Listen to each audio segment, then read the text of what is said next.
नमस्कार दोस्तों, आप सभी का हमारे MDS न्यूज चैनल में स्वागत है। दोस्तों, आज हम बात करेंगे 18 दिसंबर के सभी मुख्य समाचारों और तमाम बड़ी खबरों के बारे में। दोस्तों, अगर आप हमारे चैनल पर नए हैं तो प्लीज चैनल को सब्सक्राइब करके बेल आइकन को भी दबा दें, जिससे आप सभी तक सभी ताज़ा खबरें जल्द ही पहुंचा सके। तो आइए दोस्तों, बिना टाइम वेस्ट किए खबरों पर नजर डालें। चलिए बढ़ते हैं आज के पहले अपडेट की ओर। Weather update. दिल्ली में चली बर्फीली हवा, पारा गिरकर 5.3 डिग्री पहुंचा। दिल्ली में बर्फीली हवाओं के कारण ठिठुरन बढ़ गई है। इसके अलावा दिल्ली में कोहरा भी देखने को मिला, जिसके कारण कई इलाकों में विजिबिलिटी में भी कमी देखने को मिली। नई दिल्ली। देश की राजधानी दिल्ली में गुरुवार को कड़ाके की ठंड देखने को मिली है। गुरुवार को दिल्ली में ठंडी हवाएं भी चली, जिसके कारण ठिठुरन में भी इजाफा देखने को मिला है। वहीं गुरुवार को दिल्ली का पारा 5.3 डिग्री पर देखने को मिला है, जो कि सामान्य से काफी ज्यादा कम रहा है। मौसम विभाग IMD के मौसम ऐप के मुताबिक दिल्ली में गुरुवार सुबह न्यूनतम तापमान 5.3 डिग्री सेल्सियस दर्ज किया गया, जो कि सामान्य से 3 डिग्री कम दर्ज किया गया है। वहीं दिल्ली में बर्फीली हवाओं के कारण ठिठुरन बढ़ गई है। इसके अलावा दिल्ली में आज कोहरा भी देखने को मिला, जिसके कारण कई इलाकों में विजिबिलिटी में भी कमी देखने को मिली। पालम में विजिबिलिटी गिरकर 100 मीटर हो गई थी। दिल्ली में लगातार ठंड में इजाफा देखने को मिल रहा है। दिल्ली में ठंडी हवाएं भी चल रही है। नए साल में महंगी होगी बाइक। नए साल में बाइक में महंगाई। 1 जनवरी से हीरो मोटोकॉर्प की मोटरसाइकिलों के दाम बढ़ेंगे। नए साल में कार और बाइक खरीदारों को महंगाई का झटका लगने वाला है। अब हीरो मोटोकॉर्प ने भी 1 जनवरी से अपनी मोटरसाइकिलों के दाम में 1,500 रुपये तक की बढ़त करने का ऐलान किया है। कंपनी का कहना है कि उसे कच्चे माल की बड़ी लागत की वजह से दाम बढ़ाने को मजबूर होना पड़ा है। इसके पहले मारुति, महिंद्रा जैसी कंपनियां अपने कारों और अन्य वाहनों के दाम बढ़ाने का ऐलान कर चुकी हैं। कई कंपनियों के वाहन महंगे। देश की 4 बड़ी ऑटो कंपनियां अपनी कारों SUV के दाम बढ़ाने जा रही है। इनमें मारुति, महिंद्रा, किया, hyundai शामिल हैं। ये कंपनियां जनवरी 2021 से अपनी कारें महंगी कर सकती है। गौरतलब है कि साल की शुरुआत में ज्यादातर कंपनियां अपने प्रोडक्ट्स की कीमत में इजाफा करती हैं। क्या कहा हीरो मोटोकॉर्प ने? हीरो मोटोकॉर्प ने बॉम्बे स्टॉक एक्सचेंज को बताया है, कमोडिटी की लागत के बढ़ते असर की आंशिक भरपाई के लिए हम अपने उत्पादों को 1 जनवरी 2021 से अपने उत्पादों की कीमतें बढ़ा रहे हैं। इसी बीच एक बहुत बड़ी खबर सामने आई है। घनी धुंध का असर, आदमपुर से मुंबई फ्लाइट 6 दिन के लिए स्थगित। स्पाइसजेट ने जालंधर के आदमपुर एयरपोर्ट से मायानगरी मुंबई आने जाने वाली फ्लाइट 6 दिन के लिए रद्द कर दी है। एयरपोर्ट अधिकारी ने बताया कि 17, 21, 23, 25, 28, 30 दिसंबर को स्पाइसजेट फ्लाइट उड़ान नहीं भरेगी। वहीं बुधवार सुबह आदमपुर सिविल एयरपोर्ट में घनी धुंध छाई रही, जिस कारण सुबह 10 बजे तक विजिबिलिटी 50 मीटर से कम थी। इस धुंध के चलते विमान सेवाएं भी बाधित हो रही है। सुबह 10 बजे मायानगरी मुंबई से आदमपुर एयरपोर्ट आने वाली स्पाइसजेट की फ्लाइट धुंध के कारण लैंड नहीं हो पाई और फ्लाइट को चंडीगढ़ के रास्ते से ही वापस दिल्ली के लिए डाइवर्ट कर दिया गया। स्पाइसजेट फ्लाइट का मायानगरी मुंबई से आदमपुर एयरपोर्ट के लिए चलने का समय सुबह 6:40 पर है, लेकिन बुधवार को फ्लाइट लगभग 32 मिनट की देरी से 7:12 पर मुंबई से आदमपुर के लिए उड़ान भरी थी और 6 घंटे की देरी के कारण फ्लाइट 3:44 पर आदमपुर में लैंड हुई। OnePlus की 7th एनिवर्सरी पर बड़ी छूट। शुरू हुई OnePlus की 7th एनिवर्सरी सेल। स्मार्टफोन और टीवी पर मिल रही भारी छूट। अगर आप भी OnePlus का स्मार्टफोन खरीदने का प्लान बना रहे हैं तो आपके पास इस समय अच्छा मौका है। OnePlus ग्राहकों के लिए धमाकेदार 7th एनिवर्सरी सेल लेकर आई है। इस सेल में ग्राहकों को बम्पर छूट मिलेगी। इस सेल में लेटेस्ट OnePlus 8 और OnePlus 8T मॉडल पर भारी डिस्काउंट मिल रहा है। इसके अलावा इस सेल में instant discount, no cost EMI के अलावा कैशबैक का भी फायदा मिलेगा। इस सेल का फायदा आप 17 और 18 दिसंबर को ले सकते हैं। OnePlus 8 और 8T पर मिलेगा discount. Company OnePlus 8T smartphone पर 2,000 रुपये तक की छूट दे रही है। इसके अलावा 8 पर 3,000 रुपये तक का डिस्काउंट मिल रहा है। इसके अलावा ग्राहकों को ऑडियो डिवाइस पर 10% का डिस्काउंट मिलेगा। बता दें, ये छूट का फायदा आपको तब मिलेगा जब आप HDFC बैंक के क्रेडिट और डेबिट कार्ड से खरीदारी करेंगे। टीवी पर मिल रहा ये ऑफर। HDFC बैंक अपने क्रेडिट और डेबिट कार्ड होल्डर्स को 4,000 रुपये तक का डिस्काउंट दे रहा है। इसके साथ ही OnePlus Y सीरीज के 32 इंच और 43 इंच के टीवी पर 1,000 रुपये का छूट दी जा रही है। अब पता चलेगा कैसे फैला कोरोना वायरस। आखिर कैसे चीन से पूरी दुनिया में फैला कोरोना वायरस, पता लगाने जनवरी में जाएगा वुहान। चीन के वुहान में लगभग 1 वर्ष पहले सामने आया कोरोना वायरस 2020 में दुनिया भर में फैल गया, जिससे लाखों लोगों की मौत हो गई। वहीं अब विश्व स्वास्थ्य संगठन की अंतर्राष्ट्रीय टीम वुहान जाएगी यह पता लगाने के लिए आखिर ये कोरोना वायरस कहां से आया। वैश्विक स्वास्थ्य निकाय ने बुधवार को इसकी घोषणा की। WHO के प्रवक्ता हेडन हेल्डसन ने न्यूज एजेंसी AFP को बताया कि मैं इस बात की पुष्टि कर सकता हूं कि एक्सपर्ट टीम जनवरी में चीन का दौरा करेगी। जिसमें महामारी विशेषज्ञ और पशु स्वास्थ्य विशेषज्ञ शामिल हैं। हालांकि कोरोना का पहला केस चीन के वुहान में पिछले साल 2019 दिसंबर में मिला था, जिसके बाद से चीन पर कई तरह के आरोप लगे, लेकिन वह हमेशा इन तमाम आरोपों से बचता रहा।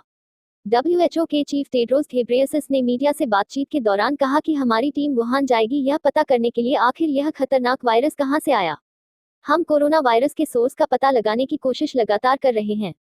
इसके लिए एक बार फिर से चीन के वुहान से स्टडी शुरू की जाएगी। उन्होंने कहा कि कोरोना की सोर्स का पता लगाने के लिए एक जांच टीम वुहान जाएगी। यह जांच टीम ये पता करेगी कि आखिर वहां क्या हुआ था।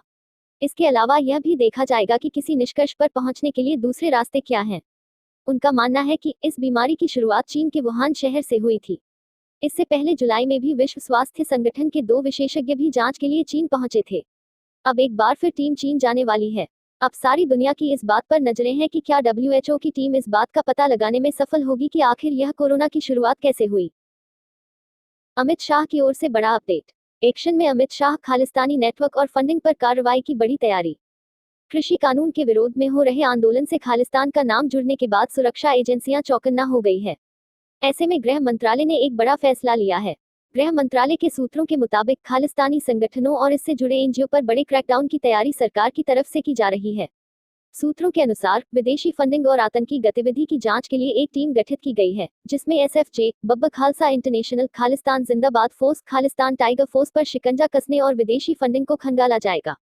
इस संबंध में निर्णय गृह मंत्रालय MHA ने पंजाब पुलिस, राज्य और केंद्रीय खुफिया एजेंसियों से प्राप्त रिपोर्टों के मद्देनजर लिया है। इस सभी को UK, Canada, USA, Australia, France और जर्मनी से होने वाली विदेशी फंडिंग को खंगाला जाएगा। सरकार की तरफ से निया, CBI, FIU और इनकम टैक्स डिपार्टमेंट को खालिस्तानी संगठनों पर क्रैकडाउन करने के निर्देश दिए गए हैं। गृह मंत्रालय में सभी एजेंसियों की हाल ही में एक बड़ी बैठक हुई, जिसके बाद ये फैसला लिया गया। बैठक के दौरान पेशेवरों के खालिस्तान समर्थक संगठनों की कथित भारत विरोधी गतिविधियों और किसानों के विरोध में उनकी भूमिका पर गहन चर्चा। कोरोना वैक्सीन को लेकर बहुत बड़ी खबर सामने आया है। भारत में कोरोना का काउंटडाउन शुरू। पहले चरण में कोवैक्सीन का ट्रायल सफल, नहीं दिखा कोई साइड इफेक्ट। देश में कोरोना वैक्सीन का काउंटडाउन शुरू हो गया है। अगर सब कुछ ठीक रहा तो अगले कुछ दिनों में देश में लोगों को कोरोना वैक्सीन का लगना शुरू हो गया है। सरकार के इसके लिए सारी तैयारियां कर ली है और जो कुछ भी तैयारियां बची है उसे युद्ध स्तर पर किया जा रहा है। भारत बायोटेक की स्वदेशी कोरोना वैक्सीन कोवैक्सीन के पहले फेज के क्लिनिकल ट्रायल सफल रहा है। इसका कोई साइड इफेक्ट भी नहीं दिखा है। भारत बायोटेक और Indian council of medical research द्वारा बनाई जा रही कोवैक्सीन एंटीबॉडी बनाने में कारगर दिखाई दे रही है। कोवैक्सीन ने शुरुआती चरणों के ट्रायल में बेहतर इम्यून रिस्पॉन्स दिखाया है। ट्रायल में सफल रही इस वैक्सीन का वॉलंटियर पर कोई साइड इफेक्ट भी नहीं हुआ है।